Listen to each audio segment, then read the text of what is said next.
Eh bien, bonsoir à tous et à toutes et merci au docteur Anne-Marie Giraud ainsi qu'à la présidente de l'association, à tous ceux qui se dévouent pour cette association parce qu'ils ont compris pour la plupart d'entre eux l'importance du travail réalisé par le docteur Anne-Marie Giraud qui, il faut le dire, n'est pas toujours comprise d'un certain nombre de nos collègues.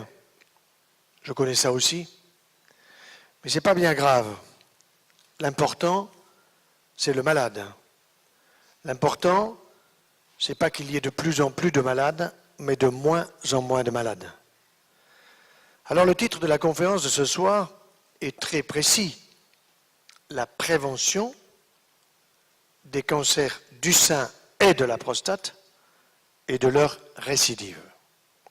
Pourquoi ajouter de leur récidive? Parce que, bien évidemment, tous ceux qui ont eu le malheur, la souffrance d'être atteints par cette maladie savent bien que le souci, c'est d'éviter la récidive. Et bien évidemment, pour éviter une récidive, si l'on connaît les causes de ce qui a créé le cancer du départ, ces causes, il faut tout faire pour les supprimer. Et nous sommes maintenant face à une connaissance scientifique sur ces deux pathologies cancéreuses, le sein et la prostate, qui permettent de dire au grand public quelles sont les causes reconnues, quelles sont les causes pour lesquelles il peut y avoir des doutes et quelles sont celles peut-être que nous aurons à découvrir, parce que la science, elle ne fait que reculer les limites infinies du non-savoir, ce qui veut dire que nous apprenons tous les jours des choses nouvelles. Et pour vous donner un exemple qui date de 48 heures, c'est un malade qui me dit, moi je n'avais pas eu le temps de lire le journal, que les progestatifs, certains progestatifs, c'est-à-dire certaines progestérones artificielles, avant 40 ans, augmentent les risques de cancer du sein. Je le savais. Mais beaucoup de mes collègues disaient non. Eh bien maintenant c'est démontré, mais c'était déjà démontré. Seulement quand on veut cacher au grand public des notions ou des informations fondamentales, on y arrive aujourd'hui. Les médias sont très forts, très très forts. Et en particulier, ceux qui n'ont pas intérêt à ce que vous sachiez, les laboratoires pharmaceutiques. Je ne suis pas contre les laboratoires pharmaceutiques. Je suis contre le fait que l'on donne à des gens bien portants des médicaments qui peuvent les rendre malades. Alors, nous allons commencer par un rappel très simple, mais qui est important pour bien comprendre les causes de ces deux types de cancers, sachant bien que la prostate est à l'homme ce que le sein est à la femme. Ce n'est pas au même endroit, mais vous avez aujourd'hui quasiment une parité dans le nombre de malades atteints. 70 000 nouveaux cas en 2012 sont attendus et probablement un peu plus de nouveaux cas de cancer de la prostate et pas loin de 70 000 nouveaux cas de femmes atteintes de cancer du sein avec, dans ce cadre-là, il faut ajouter à peu près 1000 hommes qui vont avoir un cancer du sein parce que ça existe aussi chez l'homme. Alors pour bien comprendre les causes, et vous verrez qu'il y en a une bonne dizaine, il n'y en a pas une seule, il faut d'abord bien comprendre comment se construit en nous les glandes mammaires pour les femmes et la prostate pour l'homme.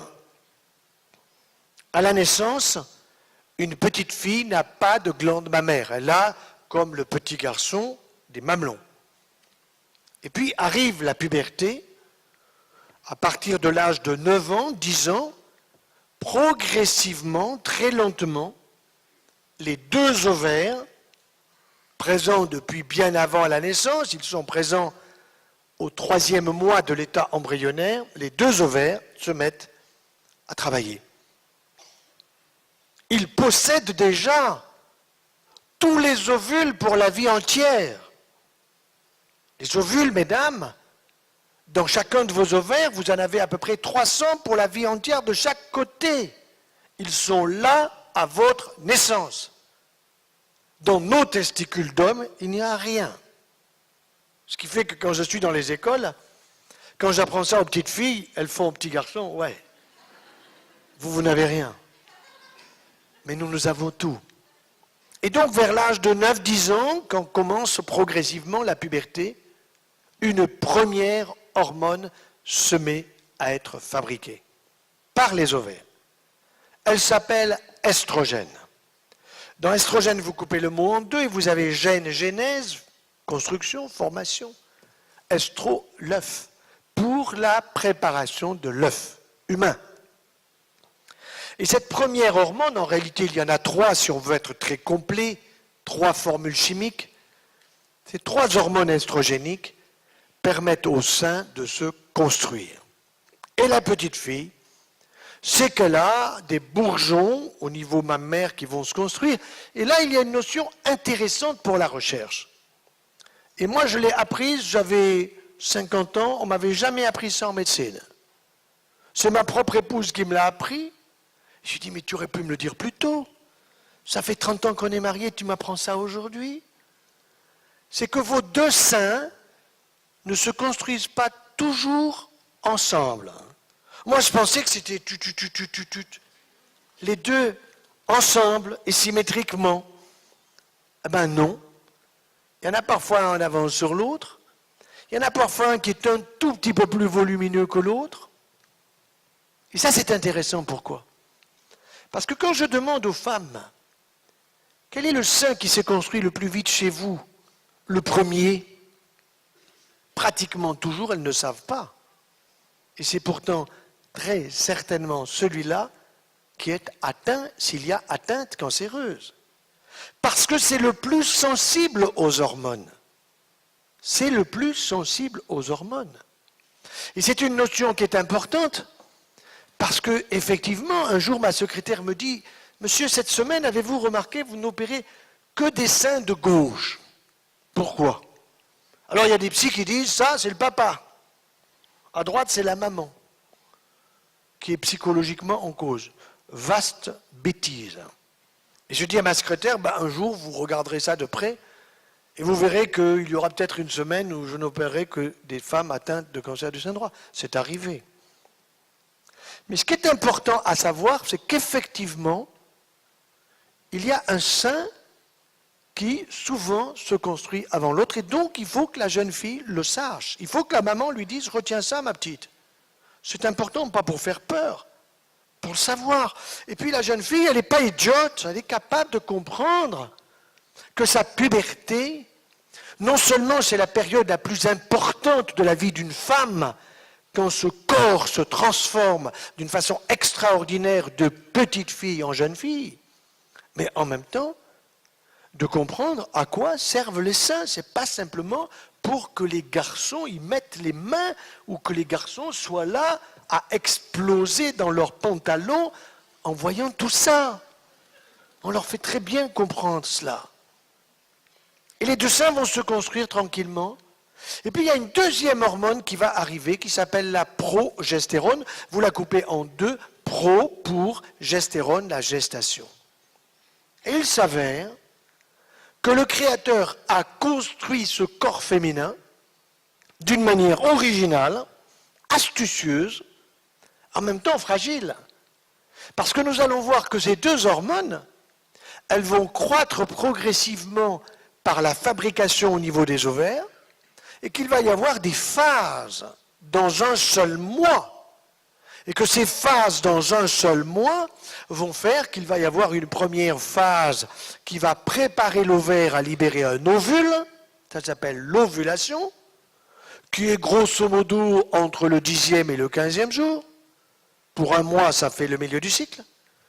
Et puis une deuxième période après que l'ovule ait été libéré, qui est une phase où il y aura davantage de sécrétion de progestérone. Et puis s'il n'y a pas un spermatozoïde qui est arrivé par là pour féconder l'ovule et faire un œuf humain, car nous avons tous été un œuf humain, pas plus grand qu'un grain de sable, et quand vous irez à la plage, amusez-vous à prendre un grain de sable et faites de la philosophie en le mettant dans votre main, et vous vous dites, ah ben, au long des sarcos, ils ont été des grains de sable. Pas plus que ça. Nous avons été des grains de sable dans le ventre de notre maman, et d'abord, la fécondation s'est passée dans la trompe, premier voyage, 1 semaine, pour arriver au fond de l'utérus et faire le nid. Ça s'appelle la nidation. Mais s'il n'y a pas eu la fécondation de l'ovule par un seul spermatozoïde sur 300 millions, eh bien alors, tout ce qui était prêt pour accueillir l'œuf humain pour faire son nid, tout cela ne va pas moisir. Tout ça va se décoller de l'intérieur de l'utérus et, par petits fragments, avec un peu de sang, tout cela va s'évacuer par des voies naturelles. Et si vous regardiez au microscope ces choses-là, vous verriez certes qu'il y a des globules rouges, mais vous verriez des fragments de l'endomètre, c'est-à-dire de l'intérieur de l'utérus. Et ces fragments de l'endomètre sont destinés à être évacués pour qu'il y ait une nouvelle préparation le mois suivant. Et ce phénomène, on l'appelle malheureusement les règles. Quand on veut expliquer à une fille, je vais t'expliquer les règles, non, il ne faut pas lui expliquer, je vais t'expliquer les règles. Les règles, je vais t'expliquer un phénomène fabuleux qui se passe dans ton corps, et à la fin, on lui dit, parce que ce phénomène est régulier, régularité, on l'appelle les règles. Mais on ne commence pas en disant les règles et en disant, ma petite fille, je vais t'expliquer ces choses, commence à mettre des lunettes de soleil parce que tu vas avoir de la migraine, des douleurs au ventre, ce qui fait qu'elle a mal avant que ça démarre. Et comme nous sommes tous des êtres psycho-petits très logiques, eh bien vous pouvez avoir des jeunes filles qui vont être malades de mois en mois leur vie entière parce qu'on leur a mal présenté ce phénomène fabuleux de la puberté. Et en même temps, le contrôle au-delà de cette puberté. Et ce contrôle, il a été parfaitement vu par les scientifiques, qui dès les années 1950, Pincus a eu le prix Nobel. Pourquoi ? Parce qu'il est arrivé à repérer la formule chimique des estrogènes et de la progestérone et à les fabriquer au laboratoire. D'abord en les extrayant au niveau des urines animales, en particulier de la jument, et ensuite en faisant la synthèse. Mais vous devez immédiatement bien comprendre que toutes les hormones qui sont apportées à votre corps et qui n'ont pas été fabriquées par votre corps sont des hormones exogènes. Exogènes qui viennent de l'extérieur par rapport aux hormones endogènes, celles qui sont fabriquées par vos ovaires. Mais évidemment, on comprend parfaitement pourquoi Pincus a eu le prix Nobel et il était mérité, parce qu'il a vu tout de suite les applications des différentes hormones qu'il venait d'isoler et de synthétiser dans le cadre de ce que l'on a appelé la contraception. Et effectivement, connaissant parfaitement le fonctionnement des ovaires, il a vu qu'en donnant des doses d'hormones importantes, on pouvait bloquer les ovaires, les mettre au repos, les empêcher de libérer un ovule tous les mois, et donc on a créé la contraception hormonale. Cette contraception hormonale a été d'abord testée sur des femmes de Porto Rico, c'est-à-dire une partie annexe des États-Unis, où les femmes, il faut bien le dire, ont été utilisées comme cobayes pour voir comment ça fonctionnait. On leur a d'abord donné de la progestérone artificielle ou exogène. Et puis il y a eu des pépins, il y a eu des hémorragies importantes, il y a eu pas de grossesse, mais des complications, comme l'on dit, gynécologiques. Et à ce moment-là, on s'est dit le mieux, on va mettre les deux hormones ensemble. On n'a pas osé au départ donner les estrogènes parce qu'on savait que les seins étaient fortement dépendants dans leur croissance et dans leur construction des estrogènes. Et que le danger en apportant des estrogènes en grande quantité était de risquer justement le cancer du sein. Mais alors, on s'est dit, pour éviter le risque cancérigène des estrogènes, on va donner de la progestérone, qui, elle, est l'hormone de la grossesse, progestérone. Même s'il est artificiel, cette hormone, elle va protéger du cancer du sein. Et donc, la contraception hormonale est devenue estro-progestative. Mais avec des hormones exogènes qui ont été apportées à des taux très importants, et peu de gynécologues le savent ou le disent, parce que les laboratoires ne le disent pas. La dose d'hormones apportée pour mettre les ovaires au repos, elle est de 20 à 50 fois la dose fabriquée par les ovaires. Ça veut dire que votre ovaire ne fabrique plus ces hormones endogènes, donc plus d'ovulation, mais la dose que votre corps prend, elle est 20 à 50 fois supérieure à ceux que vous pouvez normalement fabriquer vous-même. Cela n'est pas sans danger. Donc voilà déjà un élément très important dans la compréhension du fonctionnement de votre corps, et en même temps, il faut bien le dire, il était logique que les femmes puissent dire « nous voulons avoir un enfant quand nous le désirons et plus tomber enceinte ». Et nous voyons encore des femmes qui tombent enceintes.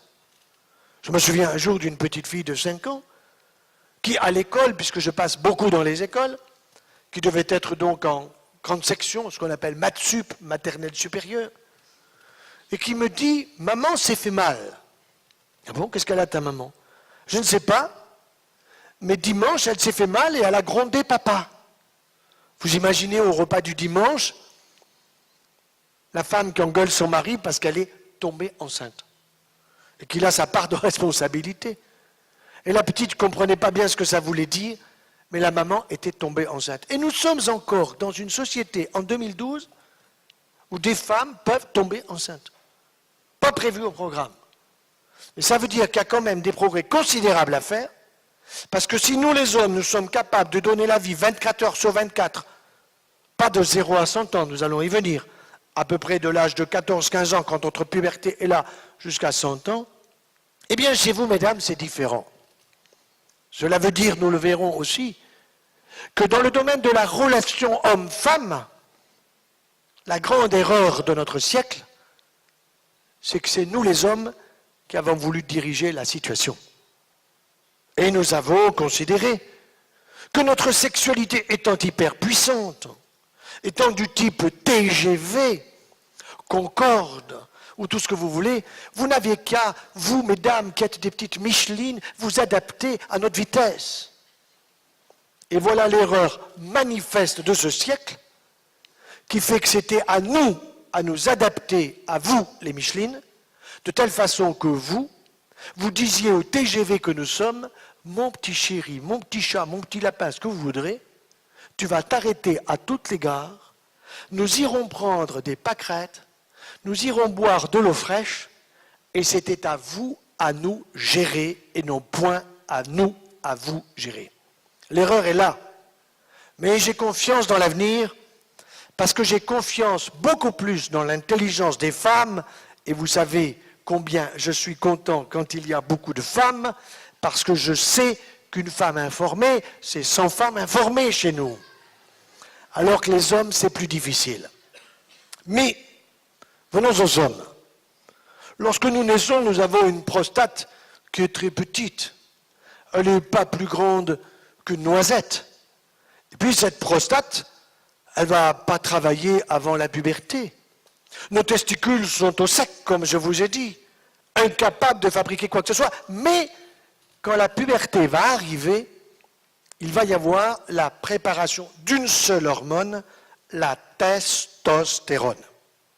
Et cette testostérone qui vient des testicules, elle va nous permettre de nous construire en état d'homme, avec une voix d'homme, avec une pilosité d'homme, avec des épaules d'homme, etc., et avec aussi la fabrication progressive des spermatozoïdes, lesquels sont fabriqués dans les testicules, mais sont nourris par un liquide merveilleux qui est fabriqué par la prostate.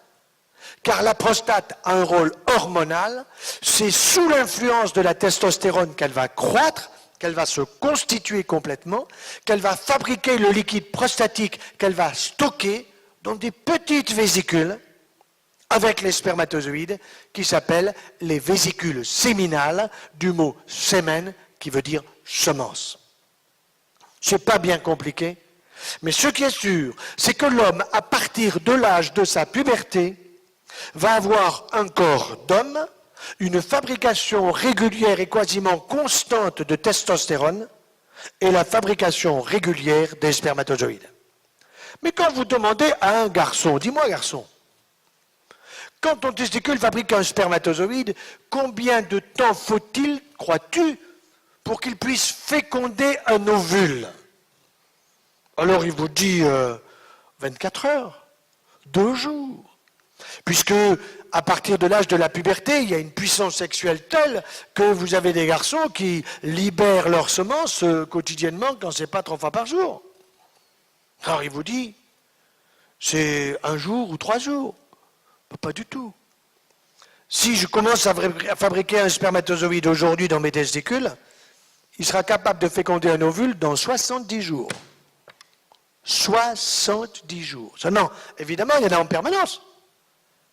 Et quand un spermatozoïde est sorti du corps masculin, eh bien, il vit maximum 7 heures, mais s'il est dans le corps féminin, dans la glaire cervicale fabriquée par le col de l'utérus, il peut vivre 1 semaine à attendre tranquillement que l'ovule arrive pour aller féconder. Mais très peu de femmes savent cela, et les hommes s'en foutent, pas leur sujet. Alors, vous le voyez, nous avons donc là 2 sortes d'organes, les glandes mammaires d'une part et la prostate de l'autre, qui sont hormonodépendantes.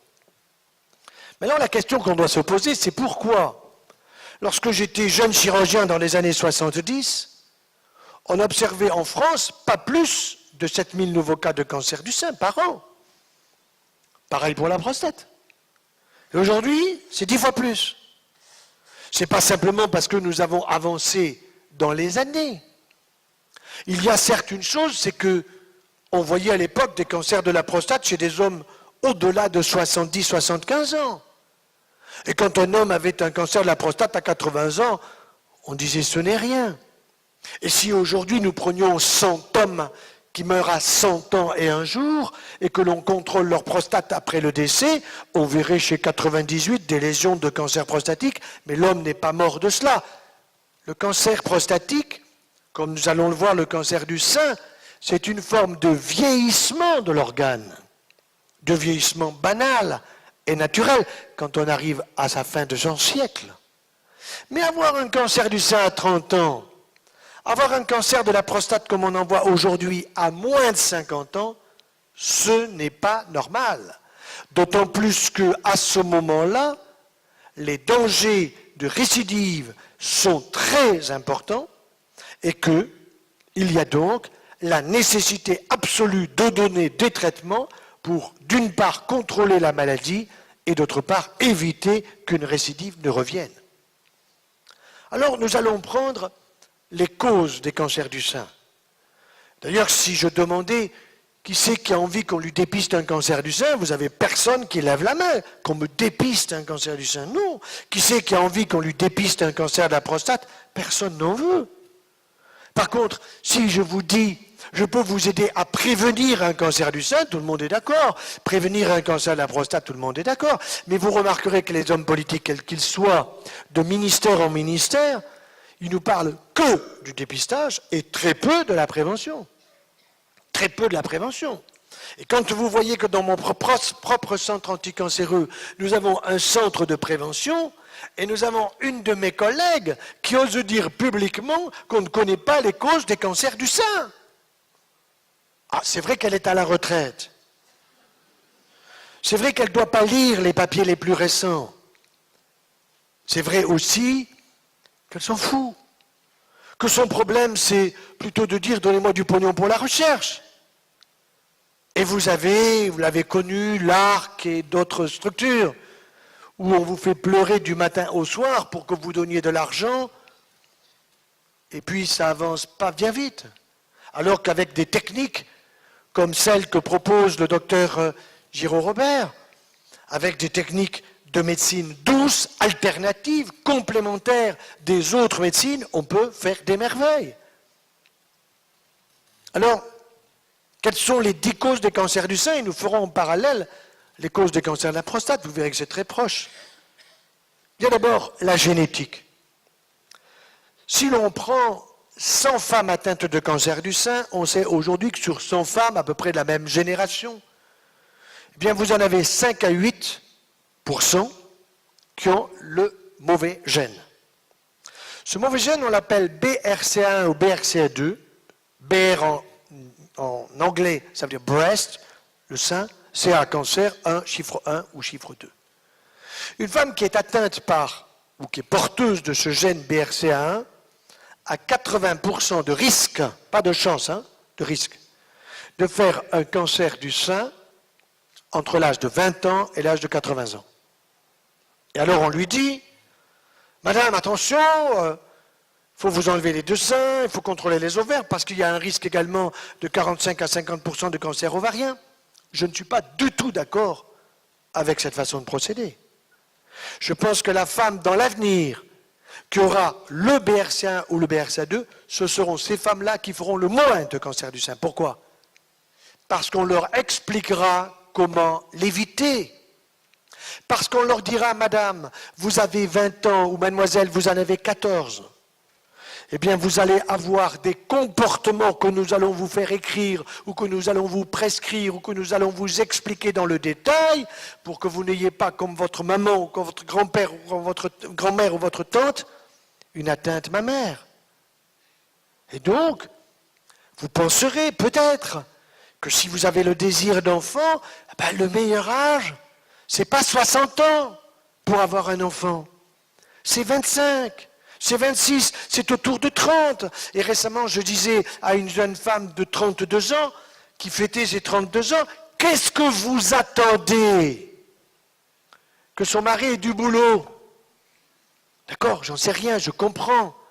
Mais qu'est-ce qu'elle attend à 32 ans alors qu'elle le désire? Alors qu'elle vit avec un copain, grand copain, petit copain, tout ce que vous voudrez? Et qu'elle n'ose pas lui dire son vœu le plus cher? Un bébé, plus un mariage, plus ceci, plus cela, qui fait peut-être rétro, mais qui n'en est pas moins vrai, reste présent dans la tête de beaucoup de femmes qui n'osent pas le dire. Alors moi, je le dis à leur place. Faites-moi venir le mec, je vais lui expliquer. Ce sont des choses qui sont importantes et qu'il faut oser dire, sans la langue de bois. Alors, 5 à 8% ont ce gène. Et je suis actuellement des femmes porteuses de ce gène, et je les vois régulièrement, et je les suis sérieusement, bien sûr, et on fait des examens complémentaires, mais il ne faut pas les faire à outrance et en excès, en stressant les gens sans arrêt. Il faut changer les habitudes alimentaires. Si vous avez un bébé, allaitez-le, minimum 6 mois. Et quand j'ai vu Madame Bachelot, ex-ministre de la Santé, c'est quand même une femme. Je lui dis, madame, mais faites donc le calcul de tous les arrêts de travail des mamans qui auraient souhaité allaiter leur enfant, qui n'ont pas pu. Alors elles les ont mis à la crèche, et dès qu'on met à la crèche l'enfant, il est malade. Alors il faut tous les vacciner. On les vaccine même quand ce n'est pas nécessaire. Ça ne les empêche pas d'avoir otite, rhinite, pharyngite, et que le petit est malade, madame arrête le travail, faites l'addition. Elle a fait l'addition, et puis la dernière fois, elle me l'a dit, il y a 6 mois. Elle m'a dit, vous avez raison, il faut qu'on passe l'allaitement maternel à 6 mois. Dépêchez-vous.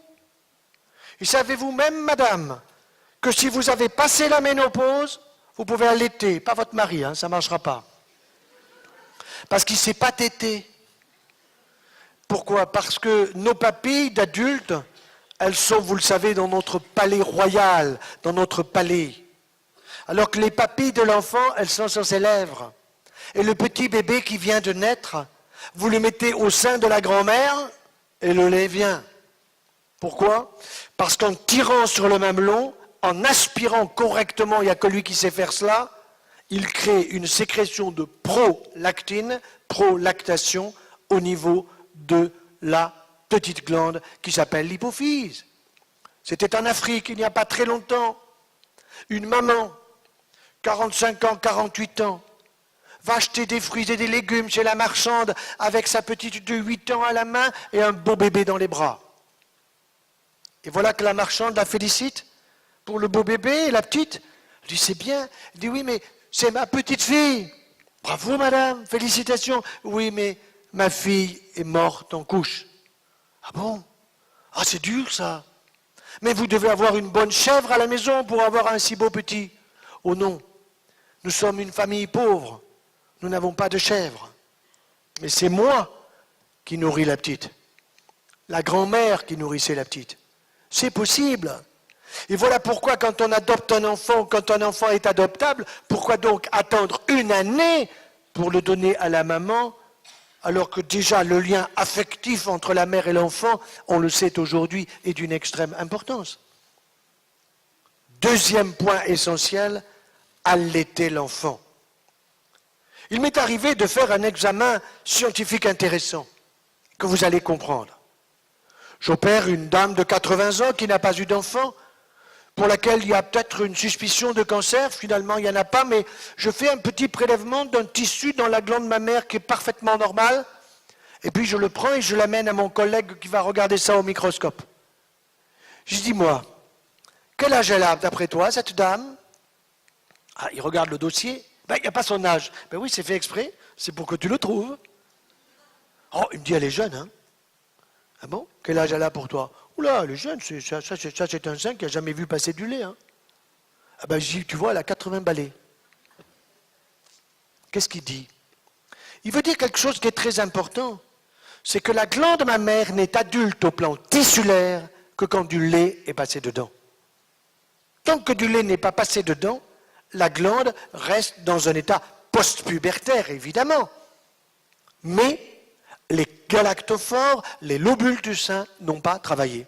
C'est bien. Pourquoi pas? Mais il faut le savoir. Et c'est une des raisons pour lesquelles on voit davantage de cancers du sein chez les religieuses. Il y a une augmentation incontestable chez les religieuses, qui est liée aussi au fait, et ça elles ne le savent pas, que très souvent, elles se gavent de produits sucrés. Parce qu'elles ont une vie qui est plus ou moins difficile, que l'on peut comprendre, de solitude, etc. Et quand on est beaucoup dans la solitude, on a tendance à forcer sur les choses sucrées. Et quand vous voyez le profil de certaines religieuses ou de certains couvents, elles ont toutes le même profil. Hein. Elles mangent toutes pareil. Hein. Ça, c'est clair. Et vous avez incontestablement une augmentation du risque de cancer du sein qui est liée à la consommation excessive de sucre sous forme de lactose, sous forme de pain blanc, et pas suffisamment de fruits et de légumes. J'en ai parlé lors de la dernière conférence. Or, le lactose en excès, le sucre en excès, c'est très important à bien comprendre. Il va passer de 1 gramme de sucre égale 4 calories à 1 gramme de graisse égale 9 calories. Nous stockons le sucre en excès sous forme de gras.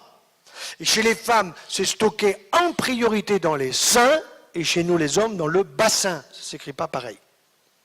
Et dans le bassin, nous allons avoir un tissu gras en excès, comme dans le sein, le tissu gras en excès après la ménopause. Et ce tissu gras, nous le savons aujourd'hui, il est cancérigène. Le gras est cancérigène.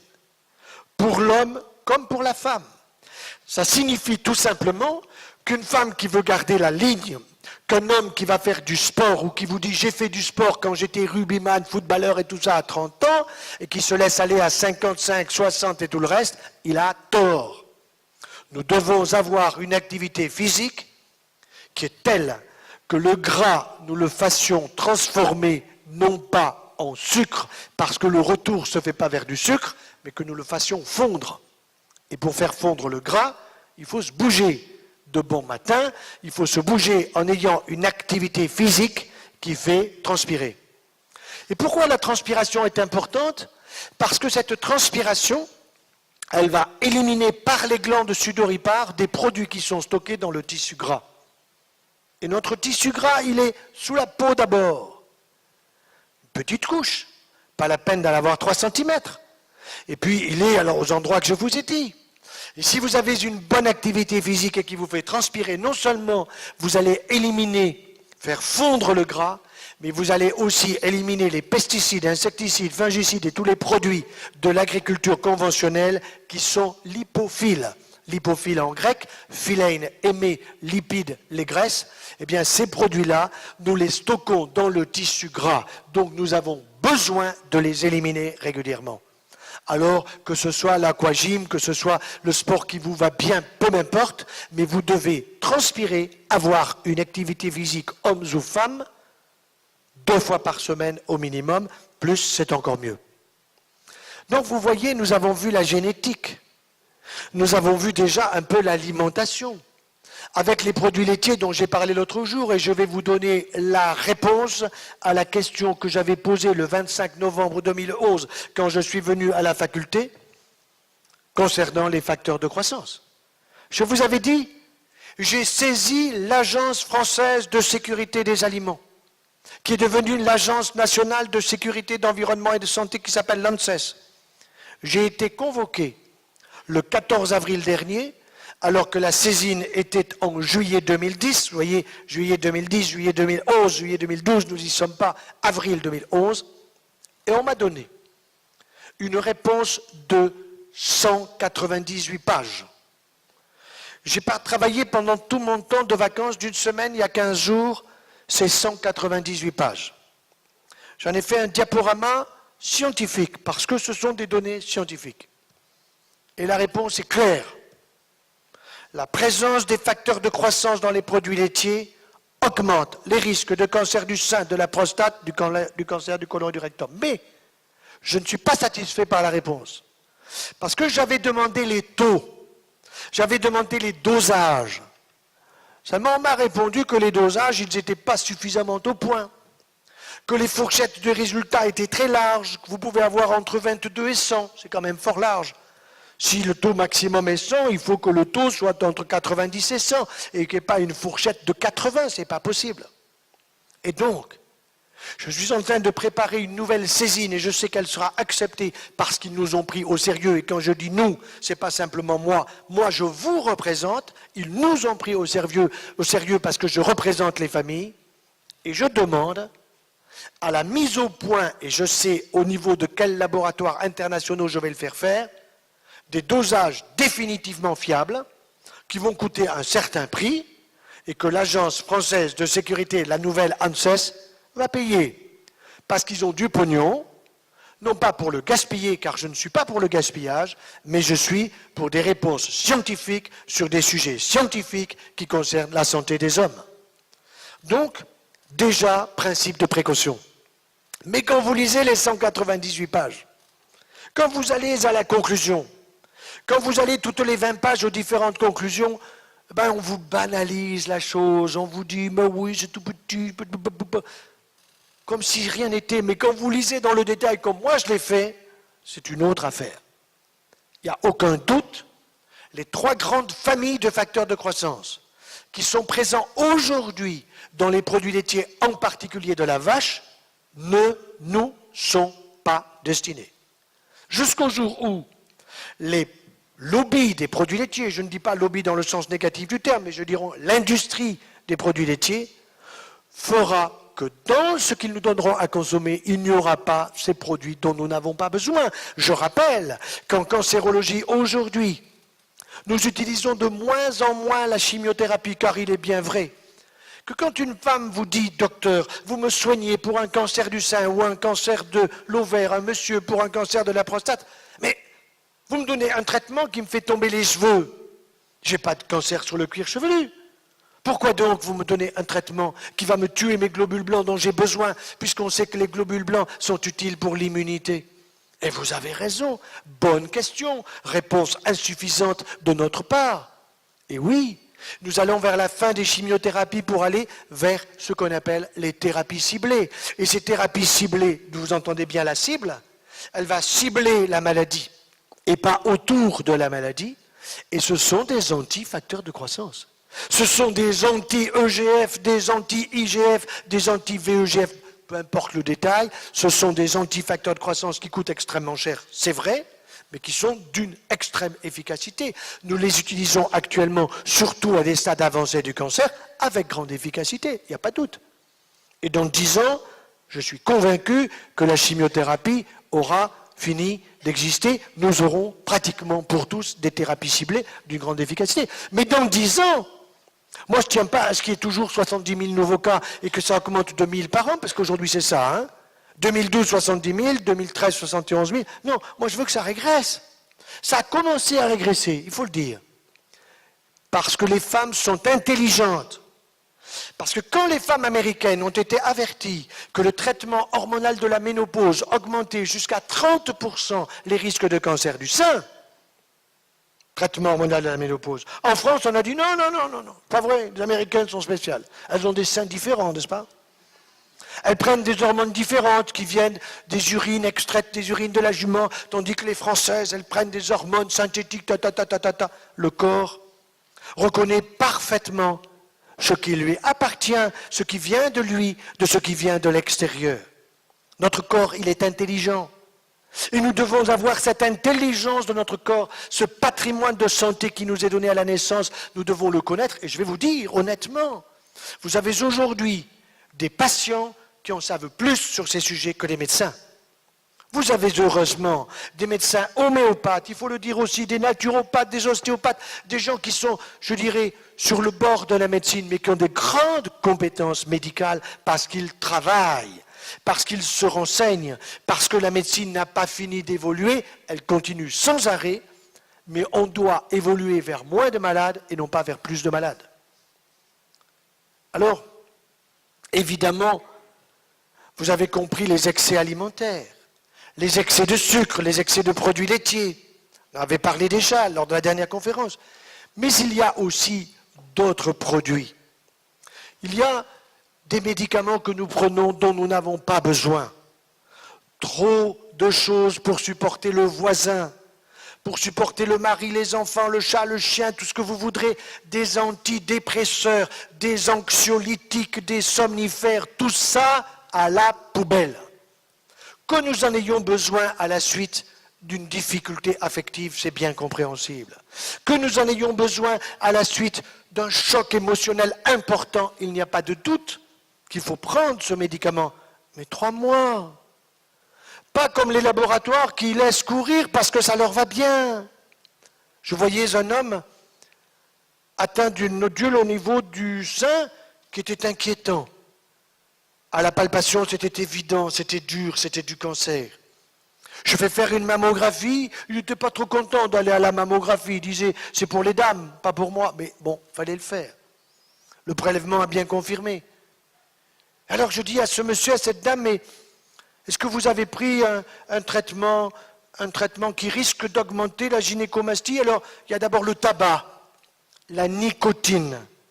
La nicotine, quand on fume une cigarette, eh bien, cette nicotine, elle passe dans le sang et c'est un stimulant de la prolactine. Et vous avez des femmes fumeurs qui fument 10-15 cigarettes par jour en disant « c'est pas beaucoup, mon mari en fume le double ». En réalité, une femme qui fume 10 cigarettes par jour, c'est comme si elle en fumait 20. Pourquoi? Parce que tout simplement, la capacité respiratoire féminine, c'est comme ça. Elle est grosso modo la moitié de la nôtre, qui font qu'aux Jeux Olympiques, il y a les médailles pour les femmes et les médailles pour les hommes.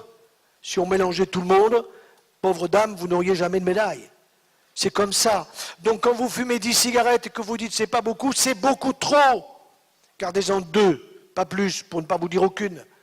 Mais ce que vous faites, c'est que vous faites travailler votre prolactine, votre hypophyse, et que vous risquez avoir ce que des femmes disent, mais docteur, je ne comprends pas, je ne suis pas enceinte et j'ai un écoulement du mamelon dans mon sous-vêtement. Oh, c'est une galactorée. Oh, ça paraît pas bien méchant. Mais ça veut dire simplement que les canalicules du sein, les galactophores, travaillent. Et vous n'avez pas à les faire travailler. Il n'y a aucune raison qu'ils fabriquent ce petit liquide. Donc, il y a de la multiplication cellulaire localement. Donc, effectivement, le tabagisme n'est pas bon. Et quand je suis dans les lycées, dans les collèges, aujourd'hui, on voit descendre le tabagisme du lycée au collège. Chez les filles, les garçons, ils ont à peu près compris. Ils ont tous perdu un oncle, un grand-père, quelqu'un d'un cancer du poumon, mais les femmes n'ont pas encore perdu suffisamment de personnes qu'elles aiment pour être conscientes que le tabac est une calamité qui augmente les risques de cancer du sein et chez l'homme de cancer de la prostate. Ça, c'est très important à bien comprendre. Et tous les médicaments de l'anxiété, du sommeil, de l'angoisse, tout cela, tous ces médicaments sont aussi hyperprolactinémiants. Même certains médicaments de l'hypertension artérielle. Et là, je dis souvent à mes collègues cardiologues, vous surtraitez les malades. Un homme de 70 ans ne doit pas avoir une tension à 11. À 70 ans, il doit avoir une tension à 14. Car tous les 10 ans, nous augmentons notre tension d'un point. Si à 30 ans, vous avez 9-10, à 40, vous aurez 11 et ainsi de suite. Et il y a des personnes qui ont 70-80 ans qui sont crevées parce qu'ils sont trop hypotendus. Alors, oui, mais ils ont peur des accidents vasculaires cérébraux. Ils ont raison. Mais l'accident vasculaire cérébral, c'est pas mieux d'avoir une fatigue générale liée à une hypotension. Il ne s'agit pas d'avoir des à-coups hypertensifs, il s'agit d'avoir une tension stable, régulière, et d'apprendre aux gens à être zen, à être cool, à être philosophes, à avoir, peu m'importe la spiritualité qu'ils veulent avoir, mais qui les rassure, qui les apaise. Et ça, c'est très important. Alors, il y a aussi toutes ces choses que nous avons avec les traitements hormonaux. Le traitement hormonal de la ménopause, ça y est, les femmes, elles ont compris. Il n'en est pas moins vrai que vous avez encore des gynécologues, surtout dans la région parisienne, très liés, très proches au laboratoire pharmaceutique, qui vous sortent des livres en disant que le THS, il faut le reprendre. Passionnant business, bien sûr. En disant, ça y est, on a maintenant un traitement hormonal à la française, puisque l'américaine n'est pas bonne.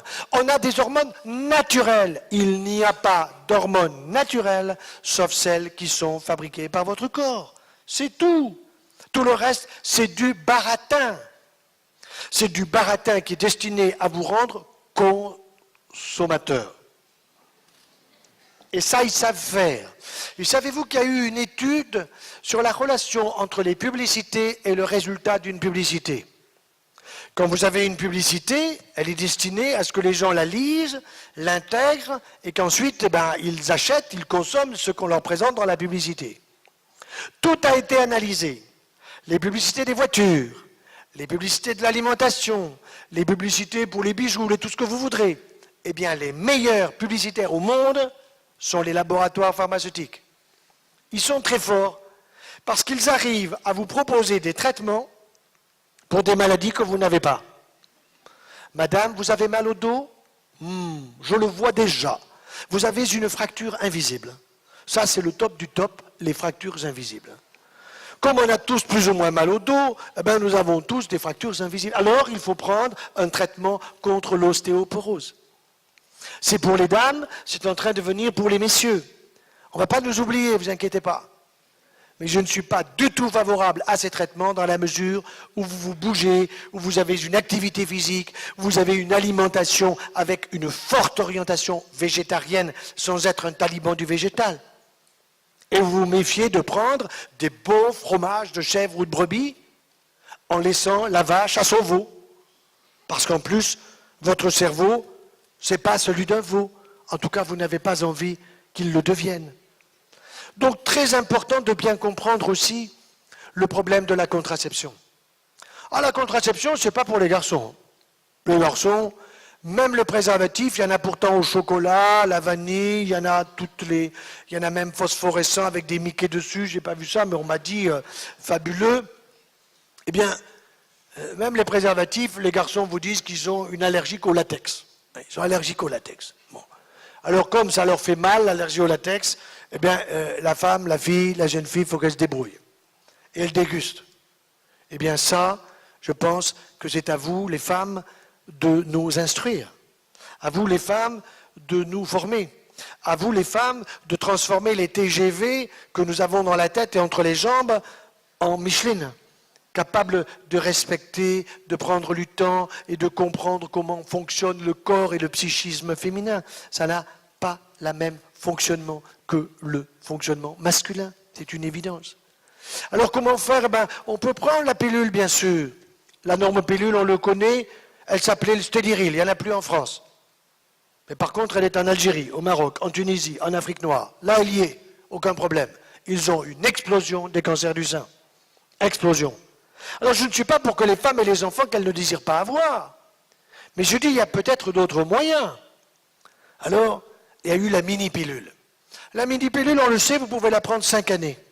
5 années sans danger, mais l'idéal, comme pour la normo, c'est après la naissance d'un premier enfant pour que le sein soit adulte, pour que du lait soit passé par là. Mais ça, on ne va pas vous le dire. L'objectif étant que la jeune fille consomme la pilule à partir de l'âge de 15 ans. Puisqu'on veut la vacciner contre le cancer du col de l'utérus, qui est une maladie sexuellement transmissible IST, à partir de l'âge de 14 ans. Et la dernière nouvelle, c'est qu'on propose le vaccin contre le cancer du col de l'utérus, mais je vais vous dire comment on le présente, aux garçons, à 13 ans.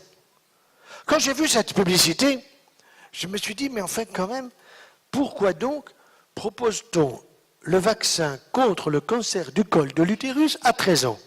Il faut un peu réfléchir, c'est pas très compliqué. On le propose à 14-15 ans à la fille, puisque la maman amène sa fille chez le gynéco.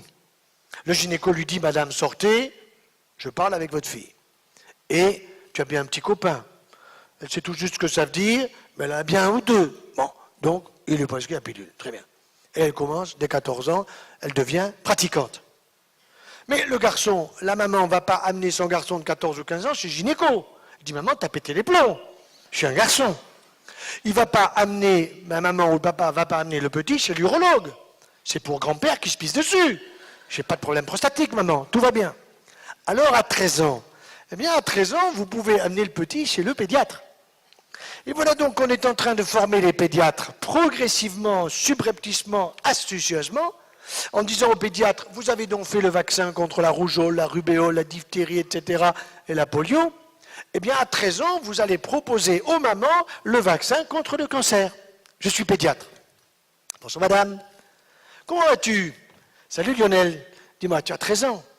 Dites-moi madame, j'ai quelque chose de formidable pour vous, pour le petit. C'est un vaccin contre le cancer. Ah, écoutez docteur, vous le vaccinez tout de suite, hein, parce qu'il y a eu le grand-père, le sida, etc. Il y en a dans la famille.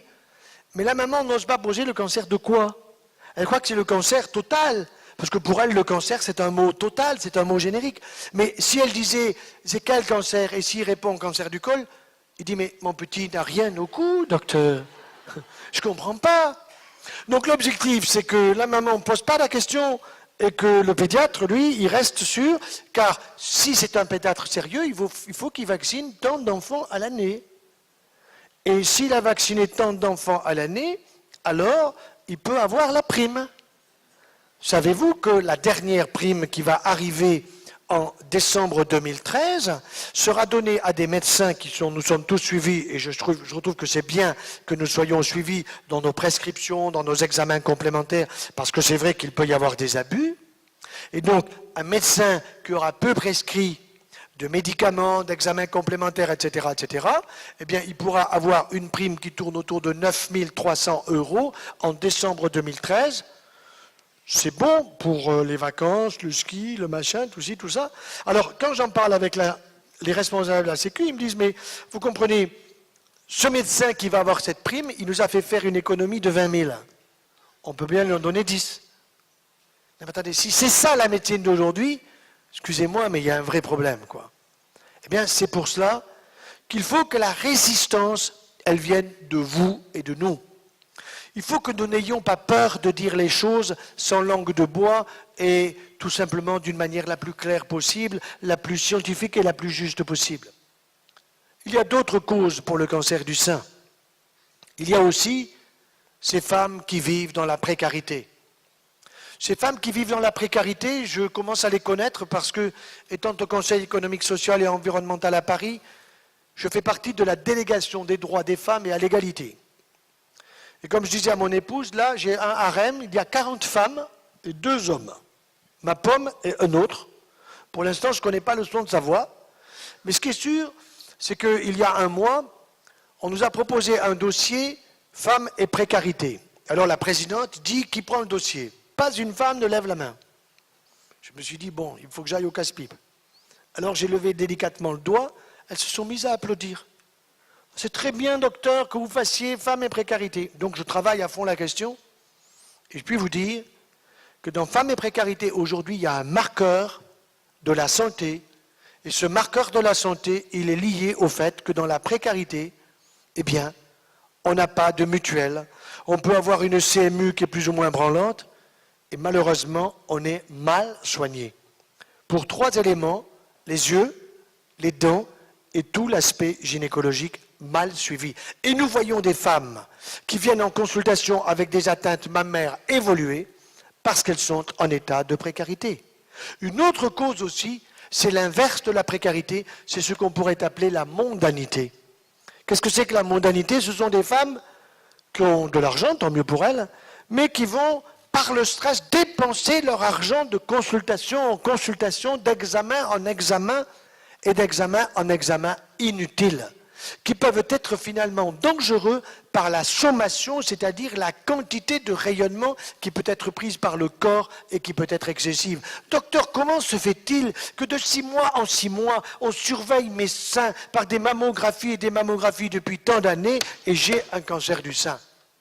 On surveille, le cancer du sein arrive, mais on n'a jamais donné le moindre conseil de prévention. Peut-être vous ai-je raconté qu'il doit y avoir maintenant, je ne sais plus, 7 ou 8 ans, où mon épouse m'amène à l'hôpital et elle avait besoin de la voiture. Et donc je lui dis, écoute, tu sais, chérie, les cordonniers sont les plus mal chaussés, donc viens donc, on va faire une mammographie. Alors, je lui dis, tu vas t'inscrire sous ton nom de jeune fille, qui ne sache pas qui tu es. Alors elle s'inscrit, elle fait sa mammographie, puis je vais voir ma collègue. Vous avez vu la dame là? Oui, oui, alors? Oh, ben, tout va bien. Montrez. On voit la mammo, impeccable. Bon. Je dis, vous lui avez dit quoi? Ben, madame, à l'année prochaine. Pourquoi vous lui avez dit madame à l'année prochaine? Ben, parce que docteur, monsieur, vous êtes cancérologue. C'est systématique. Qu'est-ce que ça veut dire que c'est systématique? Il n'y a rien de systématique. Est-ce que vous avez interrogé cette femme pour lui demander si elle avait eu des enfants, si elle avait allaité ses enfants, si sa maman a eu un cancer du sein, si sa sœur a eu un cancer du sein, combien elle a eu d'enfants, si elle fume, si elle prend des médicaments contre l'anxiété, le sommeil, machin, etc. Ah ben dites-nous. Je dis, vous êtes médecin. Vous ne pouvez pas lui poser des questions? Elle me dit, mais vous avez l'air de la connaître. Bien sûr que je la connais. Je la connais très bien, c'est la mienne. Elle a eu 6 enfants, elle les a tous allaités, elle n'a jamais bouffé d'hormones. Elle a une des sœurs qui a eu quelque chose, mais parce que tout simplement, elle ne prenait pas ce qu'il fallait, parce qu'elle n'était pas le conseiller, etc., etc. Donc il n'y a pas de raison de refaire des examens comme ça tous les ans. Qu'est-ce que ça veut dire, ça? Il y a des excès. De la même façon que le frottis que l'on fait d'une manière systématique à toutes les femmes, y compris dans les couvents, alors qu'on cherche une maladie sexuellement transmissible. Alors on me répond, oh, les moines, tu sais, aujourd'hui, tout ça. N'importe quoi. On en fait 5 millions par an, il y en a 400 000 qui sont nécessaires. 400 000 qui sont nécessaires. Mais non. Alors, les femmes n'étant pas au courant, ben évidemment, elles sont stressées. Elles disent, mais il faut me le faire. Alors, il faut me faire une ostéodensitométrie. L'ostéodensitométrie, elle est parfaitement organisée pour qu'il y ait écrit une petite crainte. Vous avez un début d'ostéopénie, revenez dans 6 mois. Et là, ce n'est pas pris en charge par la Sécu, mais c'est jackpot. Mais docteur, j'ai une ostéopénie. Que vient faire le pénis là-dedans? Celle-là, elle a un problème. Je dis, madame, c'est un problème de calcification de votre os. Vous n'avez pas besoin de faire cet examen totalement inutile. Il y a des cas où c'est utile, attention. Il y a des cas où c'est utile, mais pas chez tout le monde. On tend à généraliser la chose. Et les laboratoires pharmaceutiques ont parfaitement compris qu'il y avait davantage de personnes qui étaient en bonne santé que de malades. Alors si on arrive à faire prendre un comprimé à toutes les femmes en âge d'être ménopausées, c'est la totale. Et puis les messieurs, pareil. Ça, c'est absolument fabuleux. Et comme ça, eh bien, remboursé par la Sécu. Après, on est étonné. Le cancer coûte 14 milliards d'euros par an. L'obésité, qui augmente les risques de cancer, 10 milliards d'euros par an. Le diabète, qui augmente aussi les risques de cancer, je ne parle pas du diabète génétique, mais du diabète acquis, 10 milliards d'euros par an. Et vous pensez que toutes ces sommes, on ne pourrait pas les réduire? Il suffit d'informer correctement les gens. Il suffit de faire passer des messages sur les grands médias que nous regardons bien régulièrement et de faire passer des messages de vérité, à la fois d'une manière humoristique, sans faire peur aux gens, de telle façon que ils changent leurs habitudes, ils fassent attention à leur patrimoine de santé. Alors il y a le stress. Et le stress aussi est un élément tellement important, je m'en suis rendu compte, parce que quand vous interrogez les femmes atteintes de cancer du sein, et maintenant on voit ça aussi avec les hommes atteints de cancer de la prostate, et on voit des couples atteints. Madame atteinte du sein, et monsieur 5 ans plus tard la prostate. Pourquoi madame avant et monsieur après? Tout simplement parce que madame, en plus, elle a eu des hormones, et que quand elle a eu les estroprogestatifs, la moyenne française, c'est 11 années. 11 années de traitement. Normalement, les labos ne sont pas contents parce qu'ils avaient prévu 30 ans. Hein. Ils avaient prévu de l'âge de 15 ans à l'âge de 50 ans, moins 5 ans pour faire des bébés. Ça fait 35 ans moins 5 égale 30 ans. Mais les femmes ne sont quand même pas complètement dingues. Au bout de 11 ans, elles en ont marre. Alors maintenant, on leur propose Mirena, stérilet aux hormones. Ils sont en train de supprimer le stérilet classique, qui était un stérilet qui joue le rôle d'un corps étranger qui empêche la nidation au fond de l'utérus, ou qui peut fermer l'utérus et qui joue un rôle contraceptif. Et ce stérilet banal, il coûte 25 €. Mais Mirena, 125 €. D'accord? Ah, je suis allé voir les prix, moi. Hein. 125 €. Et alors on vous dit, mais madame, c'est formidable parce que vous allez voir avec Mirena, vous allez être beaucoup mieux, vous n'aurez plus de règles. Vous êtes légèrement anémique, fatigué, que ci, que ça. Mirena, les règles s'arrêtent. Et d'ailleurs, on est en train de préparer la Seasonelle, la nouvelle pilule. Jasmine, Quera, elles ont des noms magnifiques, qui sont destinés à ce que les femmes les prennent 80 jours consécutifs, les arrêtent une semaine, pour qu'elles n'aient plus le phénomène régulier dit des règles qu'une fois par saison, l'été, l'hiver, l'automne et le printemps. Mais les laboratoires ont déjà prévu qu'ils vont apprendre à nos petites filles, vos mères ont dû tout ça. Et puis, il y a eu quand même ce phénomène qui n'est pas très agréable, d'autant que les hommes ne l'ont pas. Alors qu'est-ce qu'on va faire? Eh bien tout simplement, vous les prendrez, continue, mais à l'automne, quand les feuilles tombent, parce que la femme elle a le concept de la régénération dans son corps, alors à l'automne, eh bien, on vous permettra d'arrêter pendant une semaine ou une dizaine de jours pour refaire l'intérieur de l'utérus. C'est une aberration. Nous allons avoir une augmentation du nombre des cancers du sein si les femmes ne sont pas averties. Nous avons commencé à avoir une régression en post-ménopause qui est passionnante. Pourquoi? Parce que quand les Américaines ont appris que le THS qu'elles prenaient à partir de 48-50 ans augmentait de 30% les risques de cancer du sein, elles ont immédiatement arrêté. Certaines n'étaient pas contentes parce qu'elles ont eu des bouffées de chaleur. Et il ne faut pas arrêter brutalement ces traitements. Il faut faire un plan de réduction sur 3 ou 4 mois. Parce que sinon c'est infernal. Les bouffées de chaleur sont importantes, des tas de mésaventures, entre guillemets, ou de méfaits de la ménopause qui n'ont pas été bien expliqués. Alors qu'est-ce qui s'est passé? Eh bien, on a vu en 3 ans, de 6% le nombre des cancers du sein en post-ménopause réduire. Et quand en France, on a pris la même décision, on a vu la même chose qui s'est passée, c'est-à-dire 33 ans, on a vu de 6 à 10% la chute du taux des cancers des femmes en post-ménopause. Ce qui prouve quoi? C'est très intéressant. Qu'à la ménopause, mesdames, vos ovaires sont au repos. Il s'avère que la nature fait que normalement à 50 ans, vous avez fini la famille. Ce n'est pas le moment de faire des bébés à 50 balais, sauf s'il y a un problème dans la tête et qu'on va voir un médecin en Italie qui va vous piquer du pognon et qui, avec je ne sais quoi, va vous faire un bébé à 60 balais. C'est inadmissible. Donc à 50 ans, eh bien votre corps, il a fait son boulot. Vous avez arrêté la famille et les ovaires se mettent gentiment au repos. Ça ne veut pas dire qu'ils ne fabriquent pas d'hormones. Ils continuent à en fabriquer des petites doses, mais pas suffisamment pour qu'il y ait le cycle en entier. Et donc, on s'est rendu compte que si en arrêtant le traitement hormonal substitutif de la ménopause, en l'arrêtant, et que 3 ans plus tard, 4 ans plus tard, on avait une chute très nette du nombre de cancers, ça voulait dire, et c'était logique, qu'à la ménopause, l'ovaire, lui, n'a plus à fabriquer d'hormones, et que le corps n'a pas à en recevoir. Or, s'il en reçoit, il reçoit quoi? Il reçoit exactement la même hormone que celle de la pilule estrogène et progestatif. Et c'est ce que disait cet article récemment que m'a apporté un malade, à savoir que les progestatifs de la ménopause sont exactement les mêmes progestatifs que ceux qu'on met dans la pilule. Exactement les mêmes. Alors il faut savoir. Mais alors ça veut dire que c'est compliqué.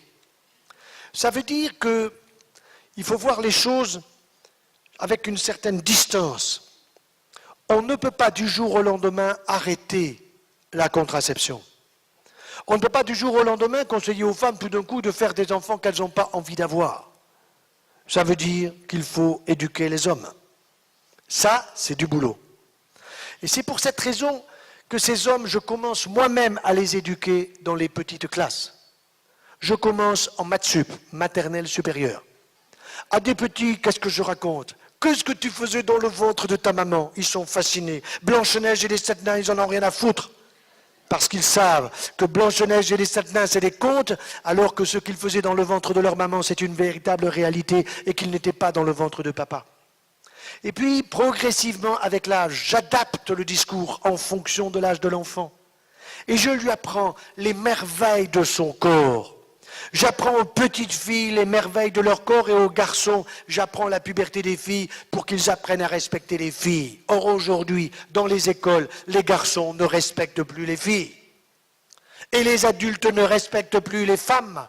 Dans une société hyper télévisée, hyper sexuelle, je ne suis pas contre la sexualité, je ne suis pas contre la télévision, je suis pour qu'il y ait un véritable respect entre les hommes et les femmes qui n'est pas suffisamment présent dans notre société.